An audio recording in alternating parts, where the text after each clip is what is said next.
Welcome to the April 12th, 2018 episode of Reactive Consciousness, our in-depth podcast about what happened this week in our lives. I am your host, Vysethebold, and this is...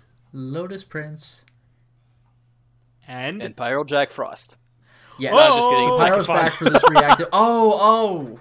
You had us all fooled. I do intend to take his position eventually. Yeah, there's Canada and there's that one country, French Canada. Yeah, that one little place, French Canada. it's the best Canada. I actually really love the old part of town in Montreal. It's quite good. Yeah, that place is great. It's a really nice place to be. Absolutely. So you are back yet again, and he knows that. Please send all of your hate mail to the Fakafon YouTube page. Fakafon.com/Fakafon. .org. So this is going to be your first time interacting on the reactive end here. Yeah. But I think we have a really good show here. I mean, put together. We have some continuing developments. And we also some quick shout-outs. Yeah, some quick shout-outs. So what I'm going to do, first of all, is I do want to do a quick retro gaming update for people who have been listening to me updating my setup. So I did get my Ultra HDMI modded N64 back from my modder in New Jersey. And this was the one from Neptune? Yes. Yeah, okay. Yeah. It sounds so weird to anyone who doesn't know. All the way in Neptune? Yeah, like me. Yeah, I mean, Neptune is just a town shark, in New Jersey, basically. and I think it's called that because it's kind of close to the coast. But, like, there are other places that are close to the coast. But I thought you meant the shark, like he got the game from the shark, Neptune. Oh, that Neptune, jeez. But, yeah, I mean, he, as far as I could tell, like, physically did a great job on the mod here, and I'm really happy with the way that the system looks. There was only like a little cut that needed to be made in order to put the mini HDMI port there, and it's so small that even if you were to remove the mod, it wouldn't make much of a difference. I'm very excited because this eliminates a lot of my problems that I have with the N64. Nice. With the hardware. I think that it's way too blurry, so that'll take care of that. Yeah, and that's the thing. I think we've mentioned this before, but like I don't know how Europe does it, but in America there's no RGB. I mean, America doesn't generally do RGB, but a lot of systems at least have the ability for you to plug an RGB cord in. The N64 doesn't have that. It's composite, which is just the red, yellow, white, or S-Video at best. Yeah. So I was going to say that all my other systems have been RGB modded. This was like the last system that hadn't gotten updated because I was like, at the time when I was putting together my setup, this HDMI mod was being rolled out, and I said to myself, why don't I just hold off until, like, you know, I could buy this, and apparently this is the way to go because it's even way better than the RGB mod for the N64 because it does remove the anti-aliasing and a lot of the filtering that the system does on its own. So it naturally looks way better than the original hardware has any business looking. So yeah, and not only that, but if your mod is like mine, then you should be able to do like kind of what the Super NT does, where you can just futz around with graphic settings and things like that. You can adjust the gamma and the resolution, like 720, 1080, which is really nice. Yeah, and it also removes a step. So, like, anytime when you add something in between, you know, your TV and your system, you're creating lag. So as good as the FrameMeister is at doing what it does, it does add some amount of lag. So this has its own inherent lag, I think, but it's even lower than that because it's basically part of the hardware now. So I can't wait to give it a shot. I haven't had a chance to plug it in, but I can't wait to boot up Mario 64 and just look at it in its like it's hard polygon glory. Yeah.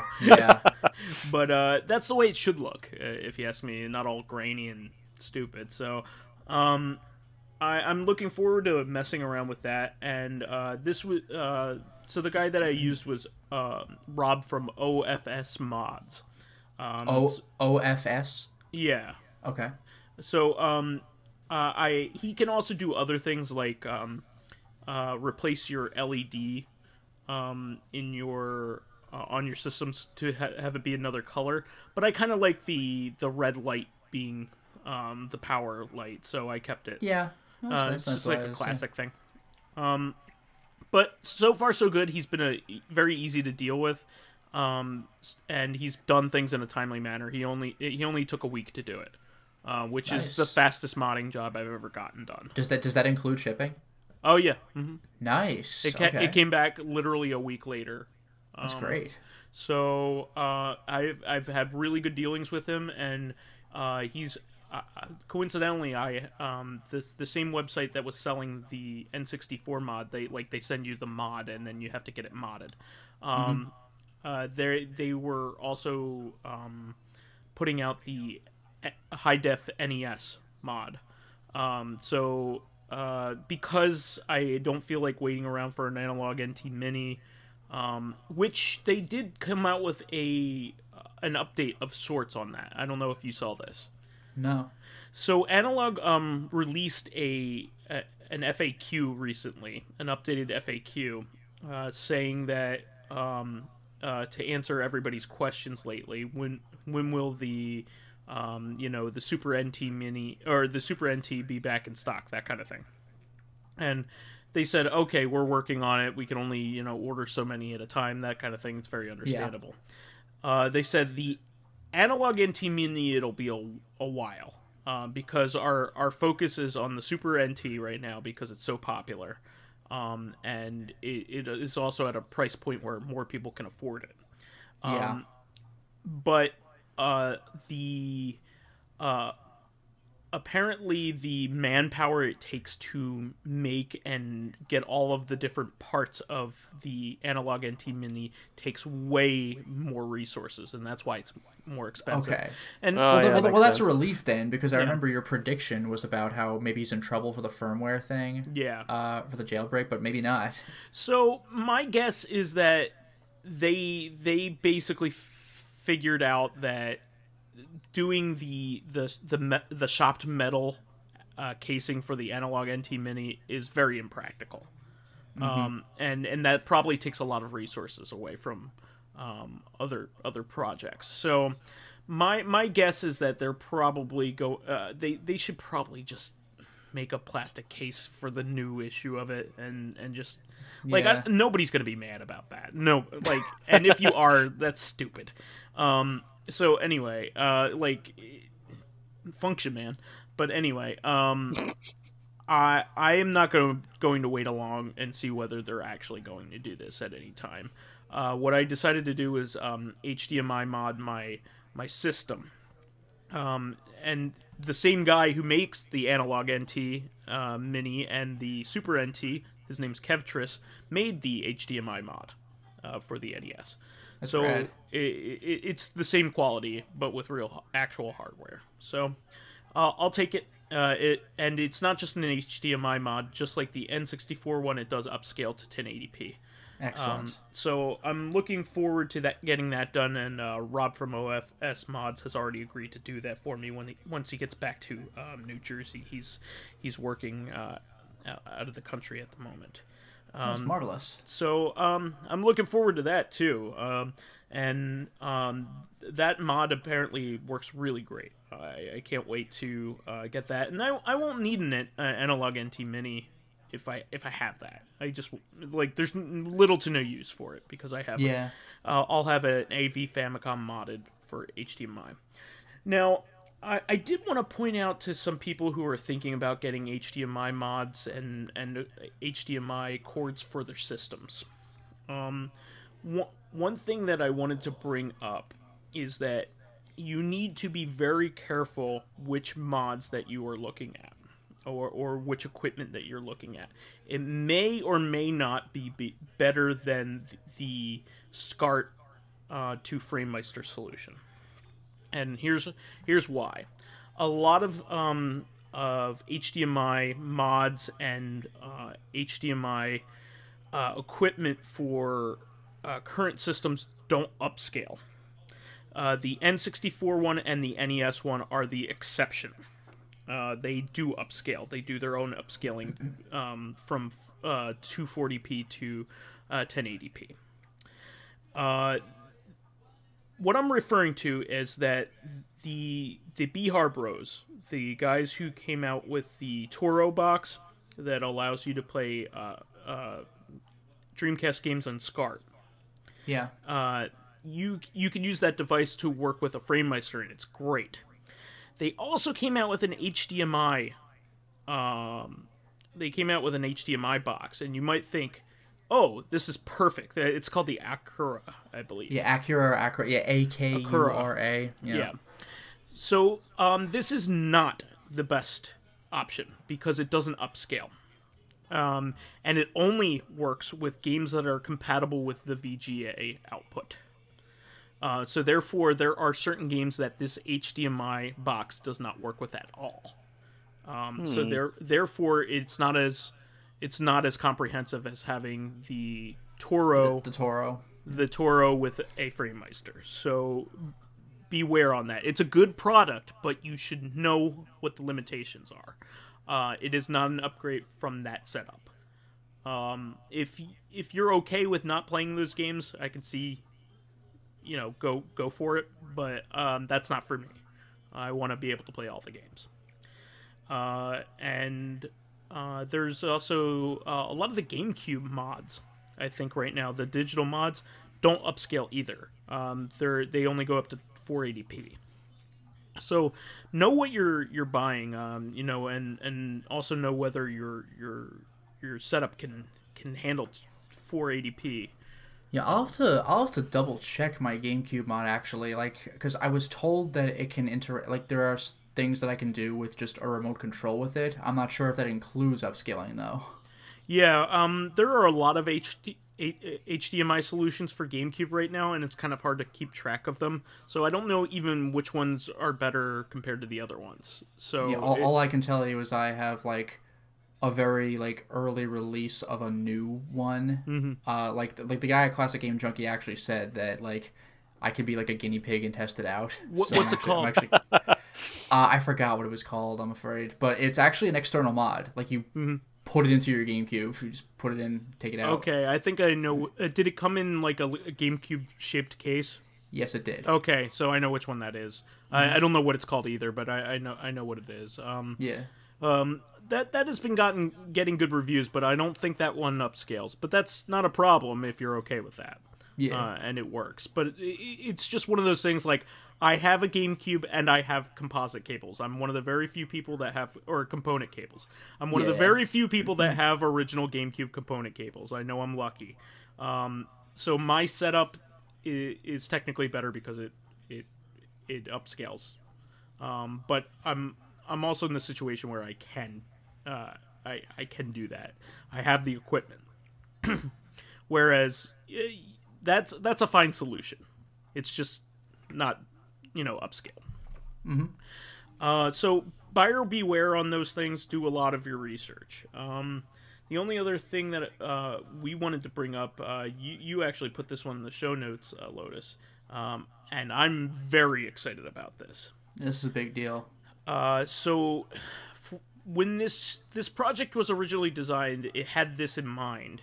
The SD2SNES was made with an FPGA in it in order to hardware emulate special cartridges on the SNES. One of the big holes in its compatibility was that it could not do Super FX chip games. And the big games in that being Star Fox, Star Fox 2, and Yoshi's Island. Yoshi's Island is the big one, I would say, over all the other ones. There are a few other games as well, but those are the most pined desirable after games. Yeah, exactly. So somebody actually coded the the FPGA code for this, and was able to get it working after like 3 or 4 years of the SD2SNES project being started. Yeah, and by the way, the person who got this to work, from what I read, it took him like 3 weeks. It took him like 3 weeks to do it after all this work had been done and nobody had been able to do it. Yeah. So hats off to him. And not only that, but it's almost perfected. Version 3 just came out, and there's basically no glitches. There was some beta releases coming out, like where like the games wouldn't boot up like the first time you loaded them, that kind of thing. Now it's basically all completely fixed, and all the games are running the way they should. So this is amazing. This means that we can basically almost play all of the games that you would ever want on an SD2SNES cartridge. Yeah, we're still missing support for stuff like Super Mario RPG, because that's not an FX chip. That's a different thing going on. Yeah, that one is an SA1 chip. So the big games for that are Super Mario RPG, Kirby's Dream Land 3, and Kirby's Superstar. Those are the 3 main games for that. And also the Dream Course, right? Kirby's Dream Course, I think, is a different chip. Okay. Let me double check that. Maybe it's still different then. All right. No. Kirby's Dream Course was a very early game on the SNES. So, okay. Yeah, so I named the major ones. All the rest of the games are mostly Japanese only.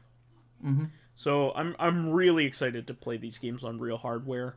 But it's that, and there's also one other chip that I want to get coded for, and it's the SPC 7110, and that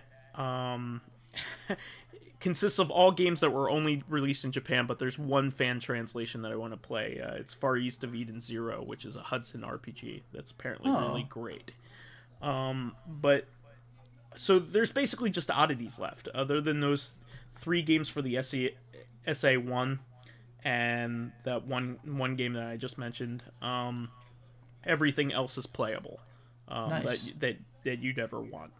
So this is very exciting time, especially if you already own one and you don't have to buy any new hardware. And it's also a particularly big deal because you can pick up Star Fox, but Star Fox 2, you would always have to buy like a separate like repro card if you wanted to play that on an SNES, and those are like $80 because the FX chip is like expensive. So now you don't have to worry about that anymore. You just have it in your SD card on your SD2SNES. And this might be another thing you might not be thinking of, but every time one of those Pro cards needs to be made, a game gets sacrificed. That's true. So I don't particularly like that practice unless it's I don't really like it in general. I don't like another game being sacrificed for a game of your choice. I would rather you not have to use the original hardware in order to get what you need. So not only was that but those repro carts are generally pretty expensive. They're just like you said, 80 to $150 depending on what you. That's the thing. Like usually when I see them, they're like 40, 50, but like when you get weird chips like FX or whatever, that's where it really starts to go up. Yeah. So I'm excited because I had always been thinking about buying one of those repro carts that had all of the FX chip games on it. Like somebody had made one of those. But now I don't need to. I can just use what I want, and I can use it on the Super NT. So, good stuff. Good stuff. And probably a lot less costly too. Yeah, yeah, and not only this, but like people that are interested in this can buy an SD2SNES, which is completely new hardware. You know, something brand new, and enjoy it. You know, Yeah. enjoy these games, and I'm so excited for this. And that's pretty much it for updates. Now, you had an update on your Yeah, news well, item, before right? I get to my update, I have a different update that I think is also some good news. I haven't really looked into this, but I saw in a Kotaku article that apparently fan complaints actually made it through, and it seems that the Steam release of Chrono Trigger might give you the option later on to play with the Super Nintendo graphics. Oh, nice. Which, yeah, so if that does happen, then that'll make the Steam release the definitive version, because it has all the content of the DS release, but the graphical output of the SNES. Yeah, I'm really excited because apparently all they have to do is turn off a filter that the program automatically does. Oh, that's it? That already applies. Yeah, the original graphics are in there. That's even more frustrating than that they didn't give us the option. It's not like, oh, we have to program all that stuff in. Like, No, It's just basically a button, like, off. There we go. that's a pain in the ass. Well, I'm glad they are aware that we like switches rather than, something being stuck in one way. Yeah, at least it's being done. Yeah, that is very much appreciated, because that'll be the way to play. Like, Yeah. on widescreen with, however you want to play it, but with, again, with SNES graphics on the DS content, which has never been seen before. yeah. I don't mean the content has. I mean the presentation of that content has not been seen before. I guess the major problem was that they made these games for mobile, and on mobile they are less concerned because I guess people don't care. A lot of mobile gamers don't care, and especially on a small screen, it might not matter to those gamers as much. But like, the serious hardcore gamers that are going to play the Steam version are going to want it in its original glory. So, But that still makes me question though, because like, mobile gamer or not, who's gonna buy Chrono Trigger? Like, someone who wants to play Chrono Trigger. Like, I don't think a mobile person will just be scanning through the RPGs. Chrono Trigger, I'll try it out. Like, I would imagine. Yeah. People who already know. You're You know what right. it reminds me of? Like, I saw a forum post. I don't know the title of whatever this game was for, but you know that game Criminal Girls for the Vita? yeah. Which has the creepy, like, touching mechanics and stuff like that. I don't know if it was for that, but it was some game like that, where somebody confirmed that the touching mechanics would be removed for the US release, because, like, that's not, like... Then why am like, I buying this? Well, no, that was kind of the thing. The logic is, like, Americans wouldn't much appreciate those kinds of mechanics, but they're like, the only people who would ever buy this game in the first place are the kind who would miss that feature. Like, some kid in the store isn't going to be like, oh, this esoteric, like, feel a girl up in a creepy way game. Like, it's just like...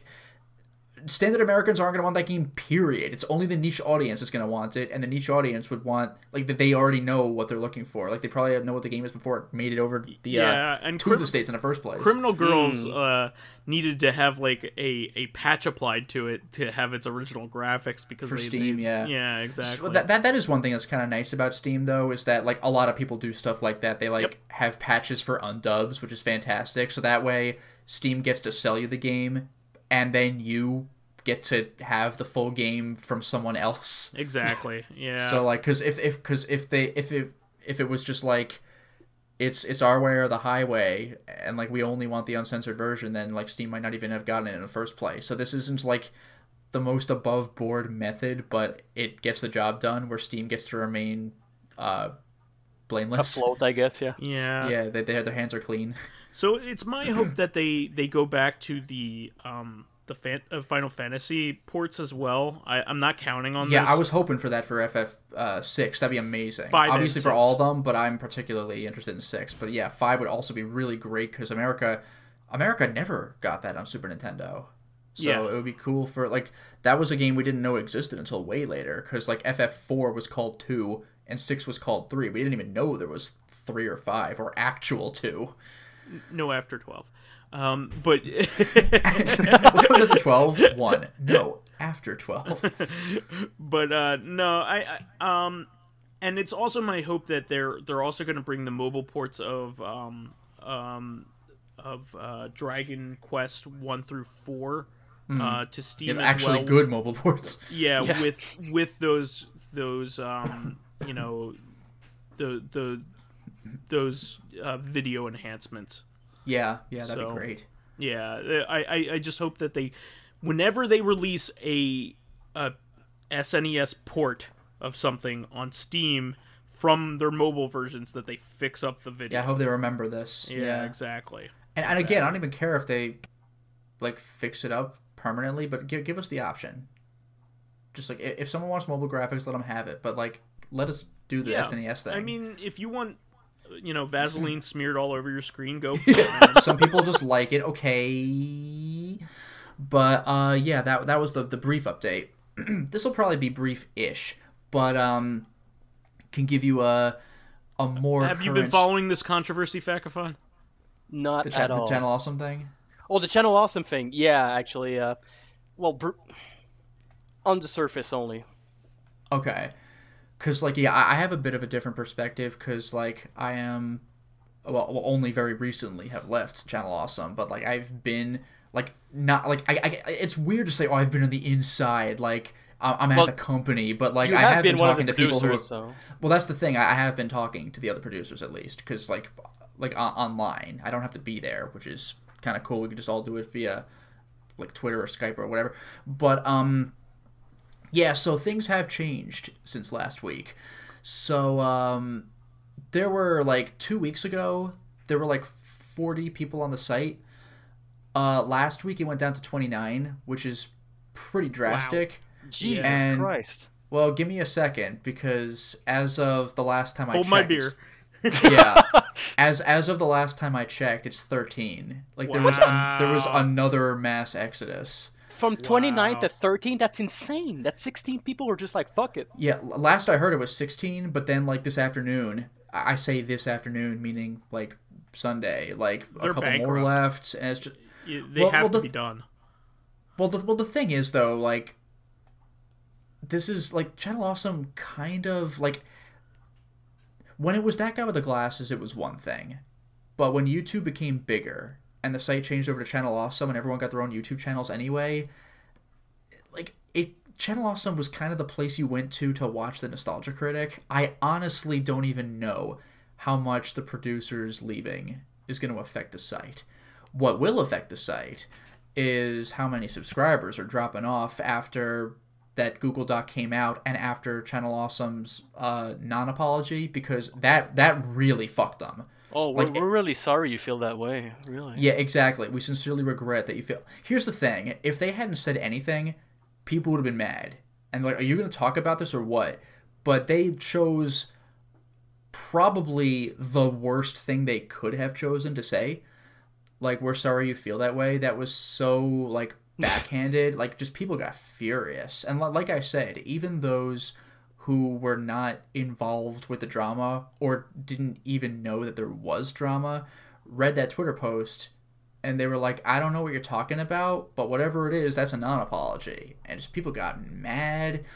So, and like, even some people who were like really like attached to the site, like more like you kind of associate them with Channel Awesome more than like me. Like, I was on the site, but like, you know me from YouTube, probably.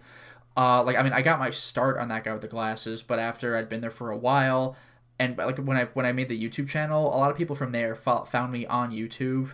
Like, when I made my farewell to Channel Awesome video, a lot of the comments said, "Oh, I didn't know you were still on that site," or "I didn't know you even were on that site," for some of the people who followed me later.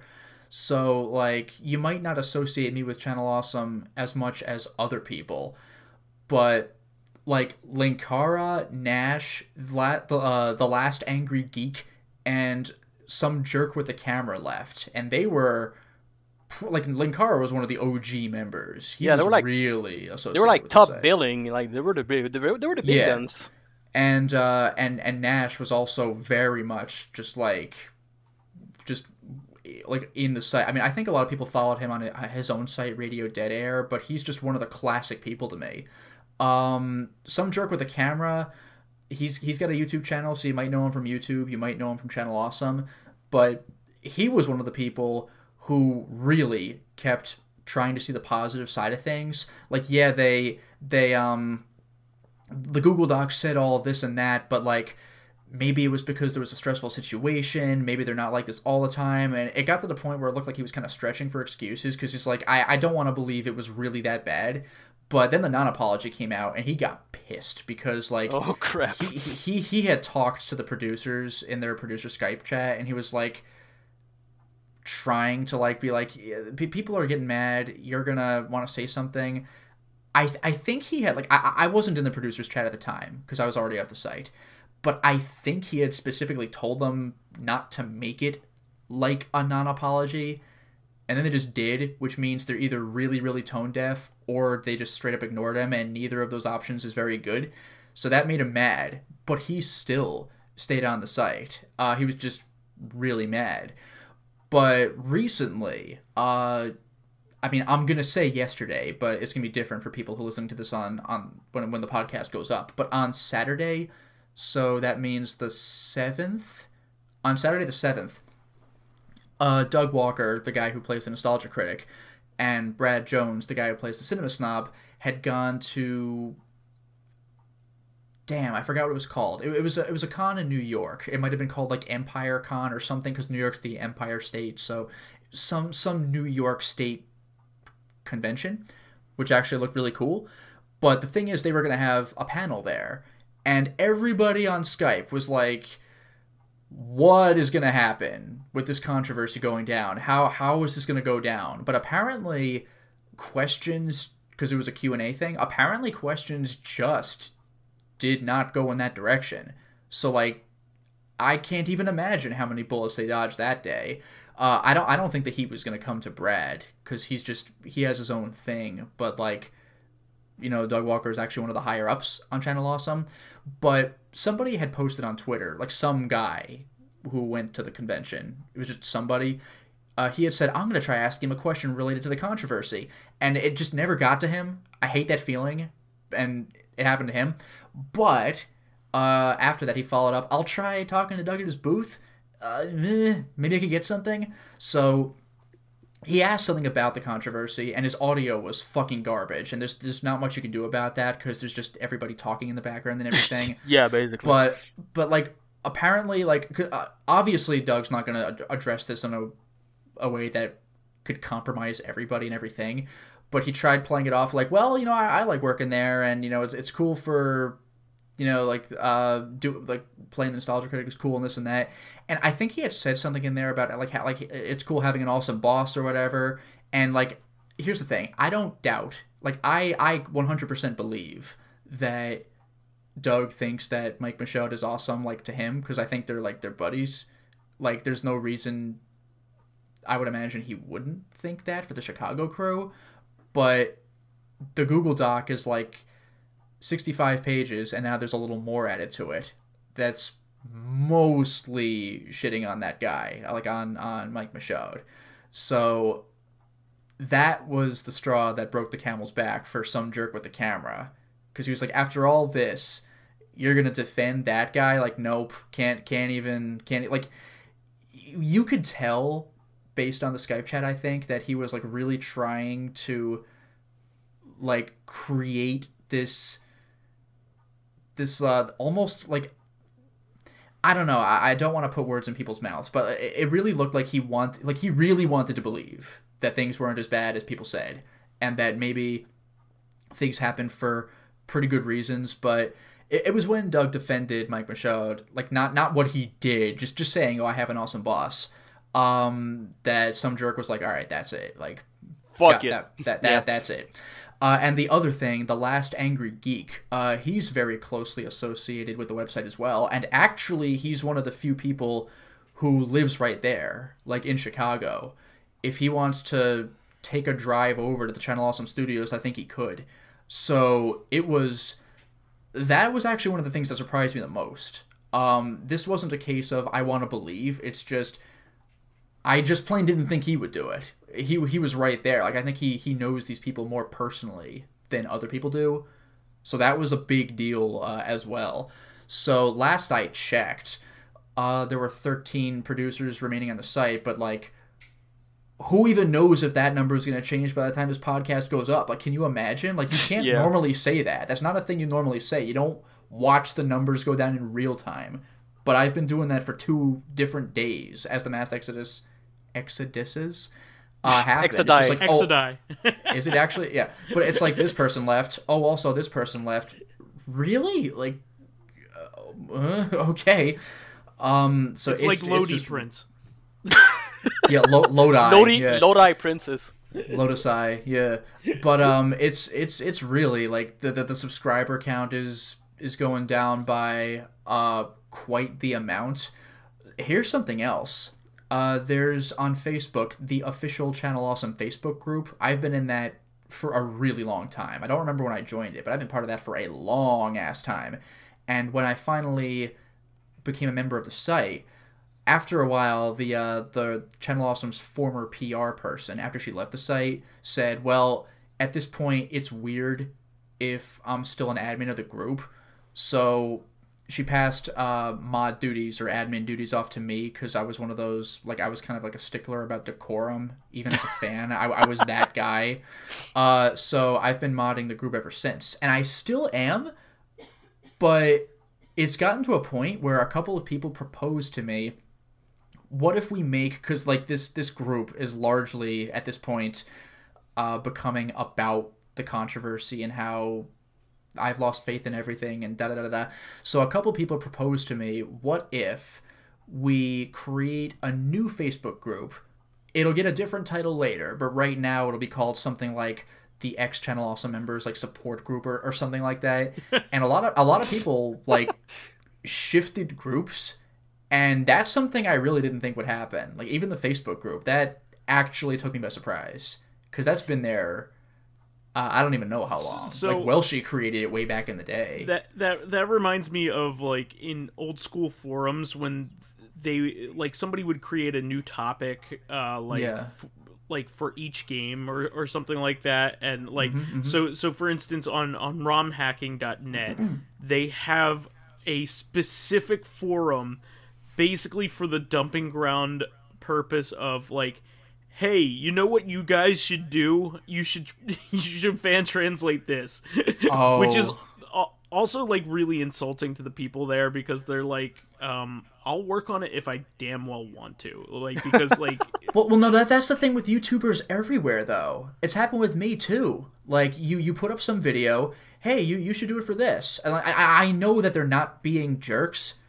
But number one, what you said, you know, I'll do it when I want to. But number two, what about the video that you're posting on right now? You got any opinions about this? I don't even care if they're negative. Like, yeah, did you just use this video as an excuse to post requests? Come on, man. Yep. So essentially, you know, they made that thread so people would go in there and post to nobody. Like nobody's. Oh, they would just never check it. Yeah, exactly. It's just there to divert like. That's clever. Noobs. Like, that's pretty fantastic. Because nice. because pretty much like everybody is aware of what games need to be worked on. It's just whether they're either feasible or whether they want to. And they're by the way, not getting any money out of this. Like they're just doing it because they feel like it or they want to contribute. That's the thing. Yeah. To the community. So. Nobody's doing this because nobody's avoiding anything, intentionally. There's a lot of challenges in fan translations. There's lots of challenges.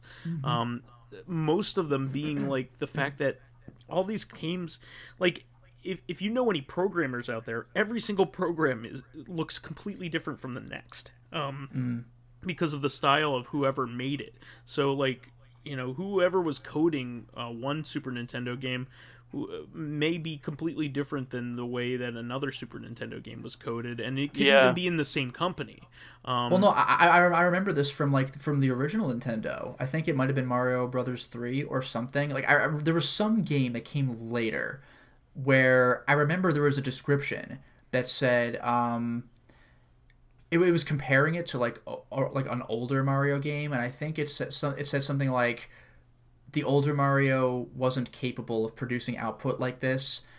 And people were saying, well, obviously it was because we have this newer game on the same system, but at the same time, the programmers didn't realize what they could get away with programming, so it was that different. Yeah. Well, like, sometimes, like tricks needed to be done, and also, like... Yeah. Like with the Saturn, with its triangles making squares. Like, if you've ever programmed something, there are different... like you could take a different order to how you want something to be executed. You don't always start in the same place. You just kind of do it as you come to it. So like it might not always be done in the same way. It also like somebody's style in programming might be totally different than somebody else, even though it might have the same end. So like people don't realize this kind of thing. So decoding somebody else's programming in another language, while also like doing things like replacing sprites that were, you know, used, you know, in the form of text, and like they need to have artists look at these things. They need to do things that the game was incapable of sometimes, because English is a lot longer than Japanese. Like so text boxes need to be accounted for, and spacing and I remember that with character names, that sometimes character names would have to be shortened or would just be cut off, and you wouldn't know why they would ever do that. Sometimes text would need to scroll when it was never scrolling there before, because to fit in everything. There was that legendarily bad oh god, one of the more recent Ys games, the legendarily bad release. Oh god, yeah. Do you know where like text would Lacrimosa of Dana. Was that the one where like that's the PC version where like text would wrap when it shouldn't have? Wait, what the hell? Are you kidding me with this? Well, it's probably because of like character limits and things like that, but you're supposed to like get on that shit when you're localizing a game. I guess it's hard to imagine that this kind of problem would arise just from localizing a game. So, like you said, you would think like just translate it, but it's also more programming. Than that. Like you said, like because of the length of the characters or like how many characters you're gonna use. Like it's true that when you don't program, you have no idea what coding is, and to assume that coding would be different, like I don't know how to explain this well. My English sucks. To imagine that coding something could be done differently to arrive at the same result is weird to imagine when you're not a coder. Yeah, because it's not like you know, painting a picture where you first start off with a sketch. Yeah, it's not like a recipe. You don't have like do this and this will happen. It's it's a series of problems that the coder is building on top of and solving. It's like, how do I do this? Well, this is what I'm thinking about, so I'm solving this problem now, and now I have this other problem, so now I'm solving this problem now. And sometimes fixing one problem causes a whole slew of other problems. Oh yeah. Like actually, I remember one of the more fun pieces of trivia is, you know how Donkey Kong 64 came with the RAM expansion pack? Yeah. Oh yeah. Well, that is because there was a game-breaking bug that made the game like unplayable or unbeatable or something, and the RAM expansion pack fixed it, and nobody knew why. And they're like, "Fuck it, just pack it with the game. It's fine." I think I heard about that. So it's a problem that you should never encounter if you bought the game when it was new in box, because why the hell would you not put your RAM expansion pack in, and then you can just play the game? Not only that, but like when you emulate the game, it doesn't have that problem because you have a lot more RAM on your computer. Yeah, obviously. Oh, interesting. Yeah. Oh, by the way, I do want to call back to one thing, by the way, in case something I said... One more quick thing. So when they emulated the Majora's Mask on the GameCube, they forgot to emulate the expansion pack. Oh no. So the game plays as if you don't have the expansion pack inserted, so it crashes a lot. I did hear that it was an inferior port, and I didn't know why. That's why. Oh my goodness. That sucks. No, what I was going to say real quick is that in case something I said earlier came off as backhanded, keep in mind, I do not mind requests. Like, you should look into this game, because a bunch of times it's stuff I haven't even heard of or didn't know Stone why Keep it was 2. cool. I should play Stone Keep 2. But just the only thing I'm complaining about is if that's all you have to say on a video that's not like asking for requests. Like, you know, like, here's this video I put up. Hey, you should play something else. It's also not part of conversation. Like, who are That's you the thing, and like, why should I care? Like, well, yeah, like, again, do you have anything to say about the current video? Please, feel free to ask me to play stuff, but, like, give it some context. Yeah. Will you play Can you play Monopoly on the Sega Master System for me? Yeah. It says Monopoly on the label. You know, one thing I kind of am morbidly curious about is Sonic the Hedgehog 2 on the Master System, which is just a like completely different game. It looks awesome, it's though. the Game Gear game. Oh, that's the Game Gear game? Yeah, it just has a wider field of view, yeah. Oh, I didn't even know that. Yeah. Okay. Well, still, yeah, that's pretty rad. Like, different soundtrack, everything. I think the level names are the same, but it's not the same game at all. Yeah. The game... So the Sega Master System versions of Sonic the Hedgehog are the Game Gear ones. Well, that makes me wonder, then. I wonder if I already have those games on, like, Sonic Adventure 2 on the GameCube. You do. But you don't have the Sega Master System versions. You have the Game Gear versions. So no, but that's fine. No, it isn't. The Sega Master System versions are superior because they have a wider field of vision. Yeah, but even so, like, I got the game, though. They're much easier to play. They're a lot more zoomed in on the Game Gear versions. Yeah, okay. And then, of course, I have Sonic Labyrinth, which is probably the greatest Sonic game. Oh, yeah, totally. What a legend. But anyway, yeah, that's the Channel Awesome Minute over here. It's just like, again, I don't know how well like the site itself is faring, but if you're going there for other producers, yeah, that number is going down fast, and I can almost promise you, based on what I've heard, that other people will leave at or before the end of the month. So it's coming, man. Like, I don't know where this is gonna go, but it does not appear to be anywhere really good. Yeah, right, well, I'm gonna, if you don't mind, I'll give my 2 cents about that too. Sure. Why, sure. Yeah, because obviously I'm not on the site. I'm the guy who.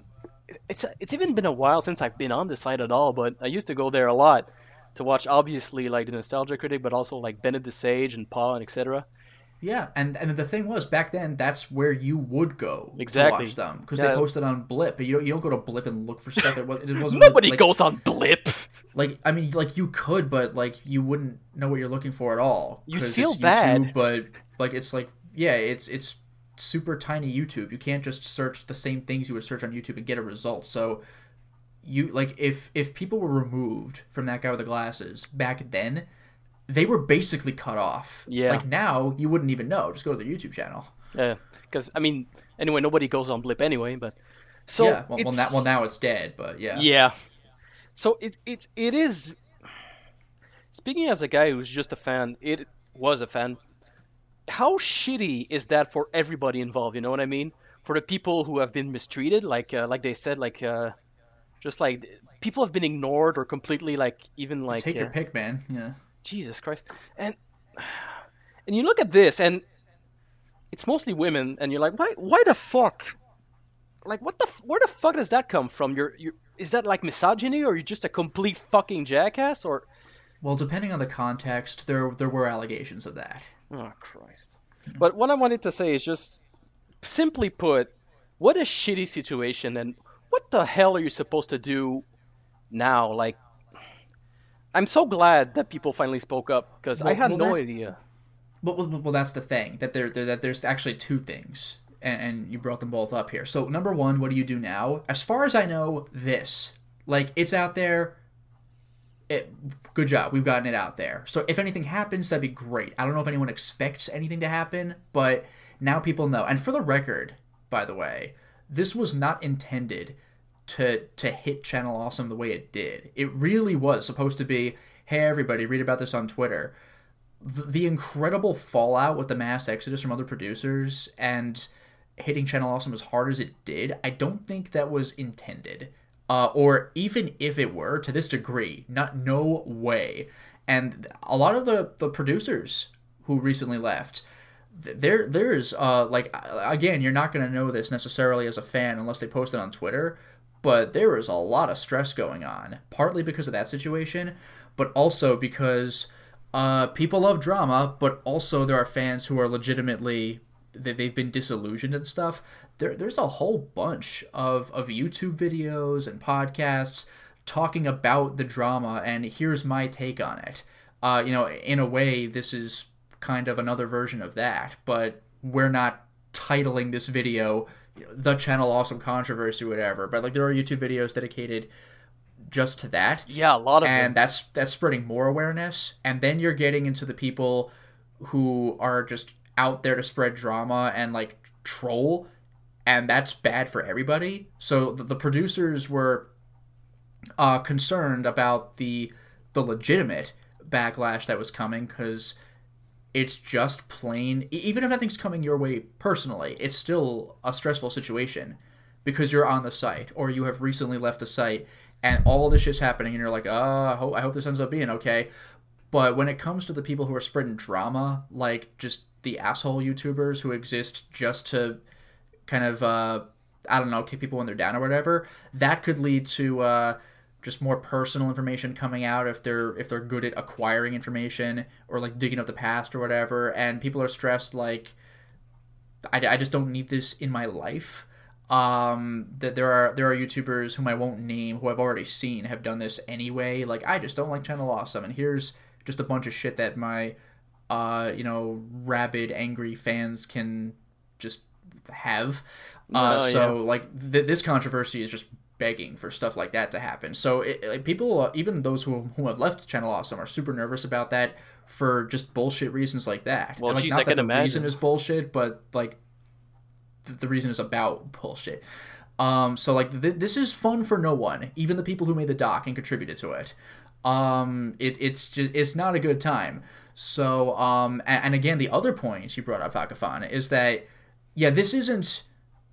this happened to me and now I'm mad. This is digging up years old shit. The person who first conceived of this thing, or maybe second, the people I think who conceived of the Google Doc first were Obscurus Lupa and Mars Girl, but this all branched off of a Twitter conversation from Obscurus Lupa. I've mentioned that before, but here's the thing. She got really noticed starting on Channel Awesome, and after having left, people still bring it up. So like, because the way she left was different from how other people left, was that there was more of like a confrontation. And when she did leave, she posted about it on Twitter, and I don't remember if she had a Tumblr or what, but she had some kind of like long post thing she got from somewhere, but it was posted on Twitter. So that was a very clear, I did not quit, I was fired, and this is bullshit, and I'm mad about it, and here's why. So people were like, oh, okay, whoa. So this happened 3 years ago. I think it was 3 years ago. And every once in a while, people still ask, okay, that guy at the site was an asshole, but do you still talk with a Nostalgia Critic, or have you seen the latest Nostalgia Critic video, or, da-da-da-da-da? And she kept trying to play it off as, I'm not involved with that anymore, I'm doing my own site. But finally, just there was nothing special about the day. It was just, today's the day. I'm sick of this shit because someone asked, like, did you see this video, or do you still talk to Nostalgia? Something about Nostalgia Critic, and she was like, all right, that's it. No, I don't. Here's why. Bunch of bad shit happened to me. There it is. It's out. And then this is what I said 2 weeks ago. Then other producers came in, and they were saying, actually, yeah, no, I can confirm. I had stuff happen to me too. And it kept piling up and piling up. And like I said, the Twitter conversation went on for 2 days. Like 2 actual, like day and night, 2 days. I had said 2 weeks ago, I went to bed after like 7 hours. Like I saw that the conversation had been going on for 7 hours. I wasn't just reading it for 7 hours. But I went to bed and I got up the next day and it was still going. I couldn't believe it. And then it went on for the next day. God damn. So that led to the Google Doc thing, because you can find this stuff on Twitter, but you gotta look. Like you could follow the thread, but it branches so much. The Google Doc was a place to consolidate everything, because all of a sudden they said, you know what? If this is that legitimate, we've had this many stories, let's put it all together. So that's where that came from. And actually, Obscurus Lupa just today, Sunday the 8th, put up a video on YouTube that explained where this all came from and the general situation. So she says it way better than I did, but that's kind of the thing. Like, this isn't, again, this isn't something, I'm mad, I quit, here's my Google Doc. This is kind of years in the making. Everybody made it in about a week, but this is from stories from close to the beginning, if not the beginning. Like, even Mars Girl, I don't know if you know this. Fakafon, how long have you been following that guy with the glasses, when you did? When I did, I was there for like about 3 or 4 years. But like, starting which year, if you remember? Oh, honestly, I don't remember. I'm sorry. Okay, because like the thing is, do you know Mars Girl's origin on that guy with the glasses? No, I don't. Okay, so the deal was, you know the nostalgia chick, right? That's Yeah, no I do. longer a thing, but that's Lindsay Ellis, who does her own thing and has really gotten successful as a result of that. But she used to be the nostalgia chick, which was a position where, you know, she reviewed like the girl stuff that Nostalgia Critic wouldn't, which is already, by the way, kind of a red flag that the position needs to exist. But also called chick. So there was a contest to see who would be the nostalgia chick, because at this point people would kill to get that position, like basically like right up alongside the Nostalgia Critic on his site when it was kind of in its heyday. Holy shit, like, can that be me? So a bunch of people applied to be the nostalgia chick. Lindsay Ellis won, but there were 2 other runners-up. That chick with the goggles, Chrissy Diggs, and Mars Girl, Kaylin Dixion. So, she, or actually at this point it's Salcedo, isn't it? But at this point, so, like, she applied for the nostalgia chick thing, so did that chick with the goggles, but they didn't get it. But you know what? It's cool. You all get positions on the site too. So she was there from way early, and she had started to have problems pretty early with Mashad even around then. Wow. Like with bullshit that shouldn't have existed. This was something I think that was mentioned in the Google Doc, but this is something that should not have been. It's just someone who likes to micromanage, but when there's nothing to call for it. Because I don't know if you're going to know this about Channel Awesome, but unless you're actually like the Nostalgia Critic or you're the human resources woman, Holly, for the most part, there were no contracts. Like, I never signed anything. There were codes of conduct, but I never signed the damn thing, which, again, you'd think would be a red flag. But yeah. It's fine. It's fine.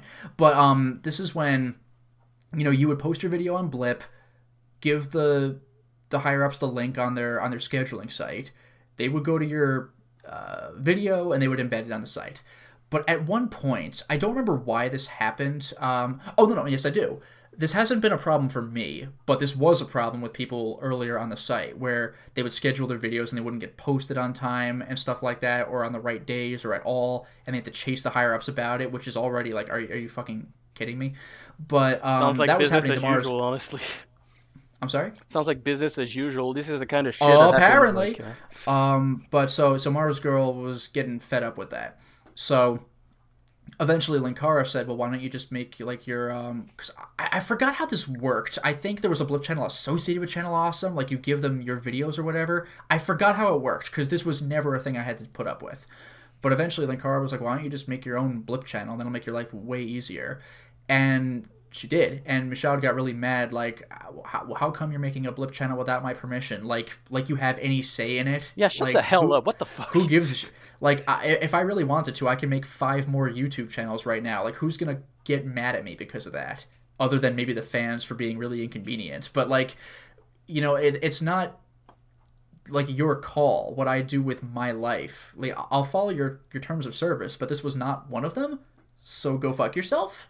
So it's stuff like that. Like, there have been problems from, like, I can't say day 1, but from damn early, like year 1 or 2.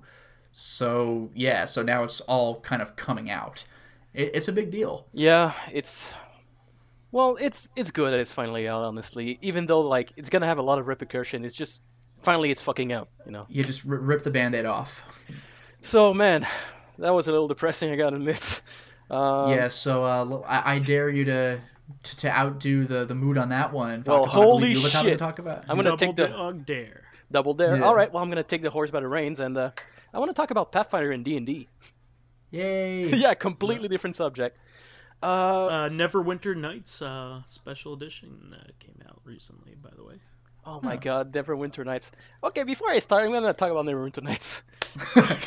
Damn it, Vyse! So I played Neverwinter Nights 2 for a review actually, and I love Neverwinter Nights 2. It's a great game. It's amazing. I don't know what it is about my version, if it's the Steam version, if it's my version, or whatever the hell it is. It would bug all the time. It would glitch all the time, but in the most hilarious and weird ways. Kind of like what happened in Right to Hell, you know? It was hilarious until you realized there's like 7 more hours of the game. Yeah, I guess so. But just the bugs would be so weird. Yeah, they were pretty goofy. Like, for example, I'm walking around in the temple, and then I get to the end of the temple, and the boss is there. And I didn't walk there.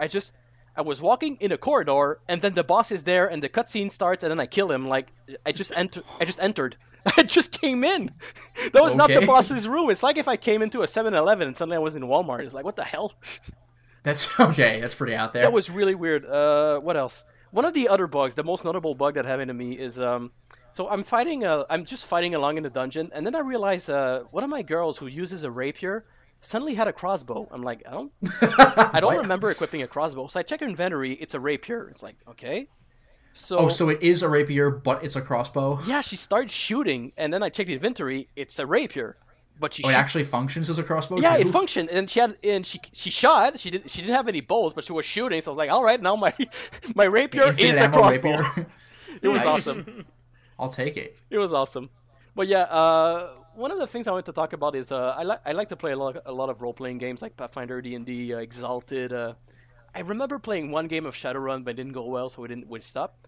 But recently, I actually have 2 games going on of Pathfinder. One that's actually we play like on a map, roll 20 dice. I don't know if you know what this site is. No, I'm afraid not. I know that there are sites that make D&D play online, like actual D&D, not like a Baldur's Gate something, but like way easier. Yeah, that's basically it. It's like just having a platform to do your game on, since you don't have a table. Yeah, so like when you want to roll a d20, it's just a random number generator from 1 through 20, like that kind of thing. Exactly, and you can have your character sheets on it. You can have tokens. Pretty cool. Nice. So I have a game on that, and I have a game on Discord, which is entirely on just chatting. It's just text. So when we roll a dice, it's the same thing. We do like roll d10 plus 2, whatever. And what's really fun about the text version is it takes a lot longer, but you can think about what your character is going to do and say. So it's not like spur of the moment. You're like, please surrender, you know? Then you can... Well, that's kind of a thing that it can still be done, of course, but with how good technology has gotten and how fast everything has gotten, I think that this might just be like old man talking here, but I think there's more of a degree of impatience than there used to be, because I know that I can get this quickly, so I should. But there is something to be said for deliberation and the slow burn. Oh, especially Oh, sorry, go ahead. No, I was just gonna say, like, if you took a bunch of again, this is really why it's sweeping, but I get the feeling people would be less receptive to John Carpenter's The Thing now. I know that the movie wasn't critically appreciated when it came out, but I mean, for the pacing, like, The Thing's pacing does not gel with modern movie pacing, unless certainly it's not, yeah. Unless it's some off Hollywood, independent thing or whatever. When I first watched The Thing, I was bored to tears for like the first half hour, but now, I get it. Like, it's all build up. And it's amazing the way it does it. It's kind of like also those westerns. One of my favorite movies. I love that movie. Yeah. Oh, which one did you say, Fakafon? It's kind of similar with the old westerns. The one with Clint Eastwood. I forget the names, like The Good, the Bad, and the Ugly, and all that. Yeah, there's a lot of just staring people down, and you're like, just shoot already. But no, there's a good reason for that. It builds up tension. Yeah, for a few dollars more. No Name and Dollars trilogy. Yep. Yeah. These are amazing, and it's because they're so slow and deliberate. And the funny thing about that, it's incredibly slow when people stare at each other and they're gonna shoot each other. And it's like, oh shit, and then it happens so fast. It's just like bang, it's over. Yeah, that's the beauty of it. Captain Harlock, the anime Captain Harlock did stuff like that. There were never crazy shootouts. Like the craziest exchange you got was it was like Han versus Greedo. actually kind of the remake version. One person, like, they both fire at about the same time. One of them misses, one of them hits. That was the fight. Yeah. A gun kills people. Like, what do you want from me? Exactly. Yeah. So in our Pathfinder game, we have those two versions. One that's entirely text, and one that's we do on the table. And when we're on the table, like, we don't role play our characters very much. We don't have time to do it, because as soon as we think, let's do a little bit of RP, we're already at the next area fighting monsters. Yeah. So, but on the text channel, we're doing an investigation on the guy who's like basically robbed like 8 people in like a week. That's our motivation. So we have time to flesh out our character and play our character. I play like a douchebag goblin who just wants the money. He's like, I want cash. This investigation will give me 2,000 gold so I can get the hell out of there and go back home. That's my motivation. Nice. So when I play a neutral, chaotic character, I think, something like that. So it's basically I'm there and I just want to cash, and that's why I'm working with the law. Not because I think like law-abiding citizens are amazing. It's because they give me $2,000 to solve this, and nobody else. Yeah, it'll work for you. And nobody else is doing it, so I'm like, I got carte blanche on that, Yeah, pretty much. And the guy who's with me, my friend, he's playing a dwarf, and he's there to. He's there for the adventure basically. He's like, oh, cool, that sounds fun. Let's do it. Sure. And what's really fun is most of the encounters we've only had like one fight, and it was like against like non-sentient like goo creature basically. But every other battle we were supposed to have 3 other battles that our DM had planned. The first one, we get attacked by bandits who just want to make a name for themselves. But then I shoot one in the leg, and then I intimidate. I'm like, that better be it, or you guys are gonna die too. And they're like, okay, we surrender. So the fight is over in one arrow. That actually kind of reminds me, like, I don't know what kind of a name your characters have for themselves, but that reminds me of any RPG that is a sequel. Like, I remember the Spoony one mentioned this in, like, Ultima 9, where you are literally a god figure based on the previous games, but... You don't remember anything. Well, no, that's fine. That's fine. Is it, though? Whatever. No, like... Outside of that context, oh sorry, it's a new game. You got to start off easy. So some of the first guys you fight are bandits. Really? It's just like what Spoony said. I have destroyed cosmic entities. I've killed every single bad guy that's come my way. Sorcerers, super warriors, but you're the guy. You're the one who's finally gonna bring me down, just on a dirt path in the middle of the forest because you want my money. You're the one with your dagger. You're gonna take me down. I know, it's fucking amazing. Seriously, yeah. But the thing is, it can happen too because it's a video game. So you are this guy. No, I mean that's what's funny. In a video game, it could happen, but from the bandit's perspective, yeah, I let's know. get him. Like, could you imagine?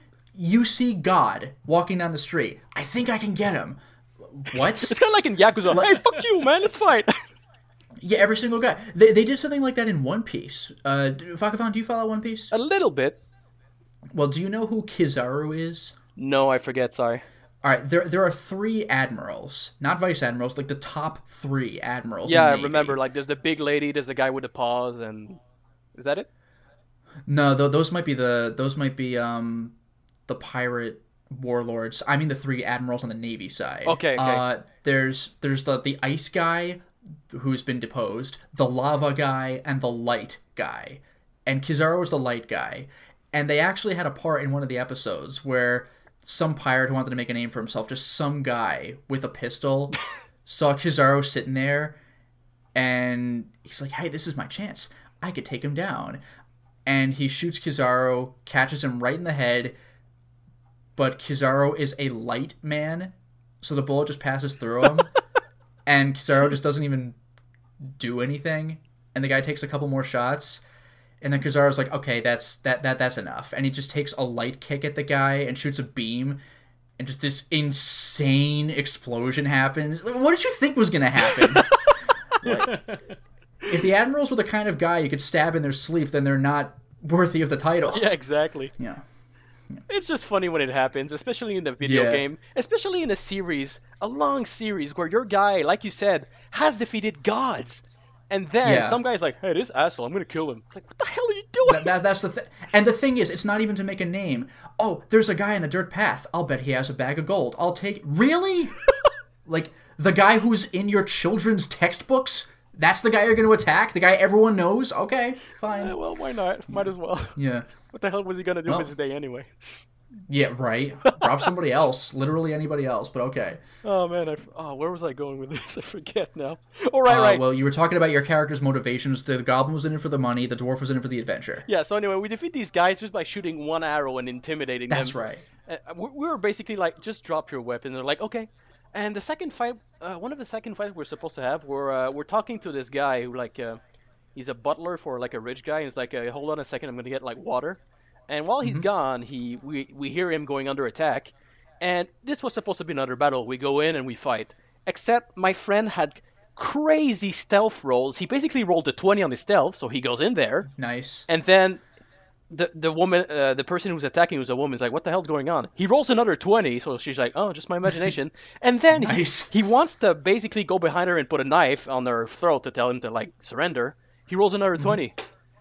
Hey. And the fight's over. So he basically just teleports behind her. He was basically like a shadow, just like, hey, surrender. That's fantastic. Now. Wow. So another battle completely annulled by lucky shot. You gotta love stuff like that. That's just super fun. It's super fun. Like that's one thing. You can get pretty outrageous video game stories, but D&D, like, they're out Pathfinder, there, man.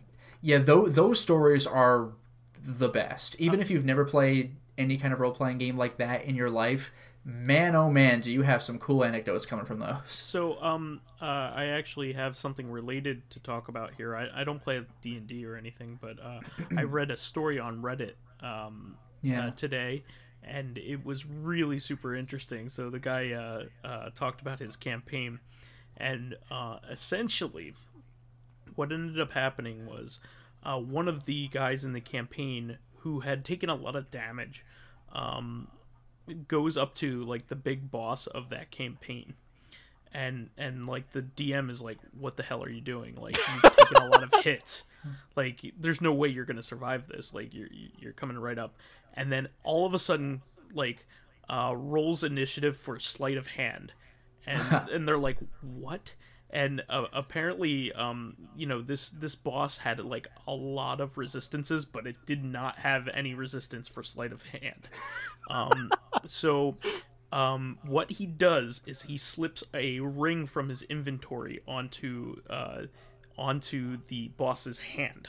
Oh, now, this ring had been obtained by him in over a year ago in a very several campaigns ago. So everybody had forgotten about what this ring does. So under the pretense of what the ring was when he obtained it was that he could turn into a bear if he put the ring on. He had gotten it from a merchant. And he could put the ring on and it would turn him into a bear. And he could attack an enemy at being a big powerful bear. Like, it would be something good. And it would do so for an hour. Well, apparently the merchant had tricked him, and what the ring actually does is turn him into a chicken for an hour.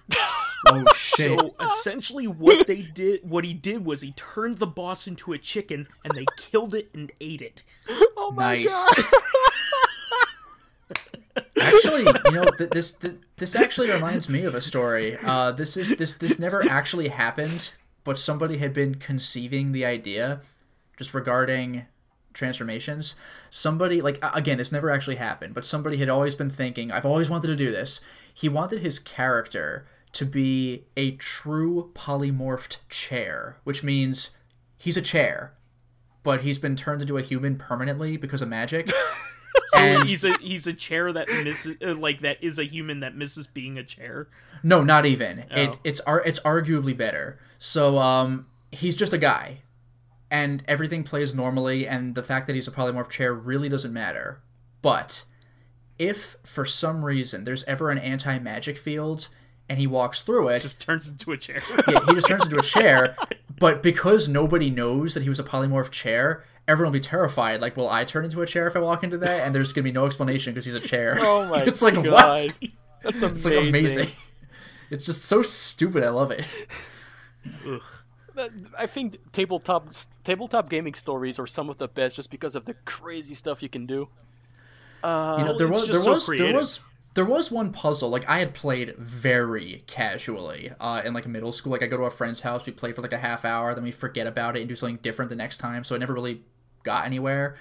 But there was one puzzle that my DM put on us that we never figured out how to get past, where there was I forgot what the name of the spell is, but you could put like a mouth on an object, like a door or a column or something, and we didn't know what it wanted, because whenever we would speak to it, it would respond in the language that you addressed it with, that it does not speak your language. So if you're like, hello, like, door, it's like, I do not speak English. And like if you say like hola, like, I don't know how to say door, like no hablo español, it's like, what the fuck? So like, we never figured out what to do with that, but it's just weird. Well, you have to speak door, obviously. I guess. Did you have any other stories you wanted to mention? I'll do a quick last one. I have a lot of stories too. One of the things we did in our game, were not text-based, the one that we have on the virtual tabletop, we're about to enter the boss, and we know he's a magician, so we know he's gonna like cast a lot of spells, like anti-gravity and all that shit. And coincidentally, our smallest team member got smaller because of a trap. He was like a tiny now. He was basically the size of a fairy because of a trap. And we were like, I have foam powder. If you throw that in water, it basically expands. And we're like, people have saliva. He can't cast a spell if he can't talk. So what we did, our tiny character, we give him the foam. He's a magician, he can teleport. So we enter the room, he does his whole like, I'm the mage, you know, the whole spiel. And as soon as we start the fight, our friend wins the initiative, teleports into his mouth and drops the foam. Oh shit. So Wow. right off the bat, That's horrible. I'm really surprised that the tabletop like program can deal with this. Oh, well, of course, when he cannot actually deal with that, it's just the DM saying it's happening. Oh, okay. Yeah, no, the tabletop program is just like roll for damage and character position. Basically for the basic stuff, yeah. Just like for positioning. Okay, so like the chat is where the actual action goes on. Exactly. Well, that's where it is even in real D&D. Like, you can't do that on D&D. Yeah, well, basically, it's just there to lay out the map and lay out the tokens and roll the dice. Yeah. And then everything else is the DM. So the DM's like, okay, well, now he has foam in his mouth and he can't speak, so he's gonna take out his dagger. And his dagger is like 4 damage. We have like 130 health. Who cares? So we go in. Yeah, mages do not melee fight unless it's literally the last resort. Yeah, and That's at some great. point he was trying to get the foam out of his mouth, but one of the rules to get the foam to get destroyed is either to wait like 5 minutes or like heat it up or to destroy it. But to destroy it, you need like you need to hit it. So he tried to hit it with a dagger, but the foam has 20 HP. His dagger was 4 damage maximum. Oh god. So he would take So he's just like stupidly hacking away at his own mouth. exactly would take at least 5 turns for him to be able to cast spells again, or he had to wait like 5 minutes. So of course, And a mage without spells, no matter how high level, is just Garbage. dead if he takes a physical attack. so we kick his ass surprisingly fast, and we were like, well, there we go, that was the boss. Yeah, I guess so. That's amazing. I love creativity like that. That's just super cool. Yeah. That's really great. Well, that'll be that for my little stories, I guess. Great. Yeah. Well, we'll have to wrap up for this time, but we will certainly invite you again. This was a blast. Yeah, it was. And maybe next time we can even do it without Lotus Prince, so we can. We can actually talk. A good crowd here. Oh. I bet people forgot about me like halfway through this. They were like, "Oh yeah, there was a third guy." Yeah, I mean, the thing is that sometimes happens in reactive. Yeah, because Like, like Vyse only and two you- people will really have any like. No, knowledge of guys, the it's okay. subject. It's okay. I'm joking. I don't... Yeah, but like the channel awesome stuff, like even Vyse doesn't really have much to add to it other than like responding to particular points because he never really followed it. And and Fakafon, like as a fan, you didn't know about all this shit until this week. So it's like, what are you gonna say? No, it's okay. I do think it is important to talk about it. Yeah, no, I'm glad that we have like a consistent thing to keep updated on too. Yeah, it's the same thing when Old Man Stompy talks about wrestling. I don't know what's going on, but it's cool to hear anyway. It's just fun to listen to Old Man Stompy. Yeah. Absolutely. Old Man Shatty. Hilarious. I don't get it. Oh, well. Okay. And that's the show for this week, everybody. Please remember to subscribe to the Corrective Consciousness YouTube and SoundCloud pages. While there, please give us thumbs ups, likes, and 5-star ratings on iTunes. It helps promote and spread awareness of the show, and any bit of encouragement helps us not want to die. Awkward. Keep the show going. Really awkward. You can also catch us on Tuesday on our sister podcast, Corrective Consciousness, the podcast about hopefully brighter topics. Yeah. About our lives and pop culture. Finally, you can friend me as vysethebold on Steam, PSN, Xbox Live. Please friend me. God. And, Twitter, Battle.net, Switch, and not at Toys R Us. I'm cold and there are wolves after me. So you can follow me on my YouTube channel, Lotus Prince. You can hit me up on Twitter at Lotus Prince. And finally, if you are interested in seeing my videos early, getting in on exclusive live streams, or even selecting upcoming games for me to Let's Play, then perhaps consider swinging by my Patreon account, which can be found at patreon.com/LotusPrince. And you can find me on YouTube as well under Fakafon. You can find me on Twitter under Lou Fakafon. That's L-O-U-P Fakafon. And if you type Fakafon in Steam, on Steam, you'll probably find me. Yay! Probably. All right. Well, we'll catch you on Tuesday, and we'll have you on again, Fakafon. This is great. Yeah, it's awesome. Mm-hmm. Until next time, everyone. Yeah, goodbye, everyone. Bye-bye.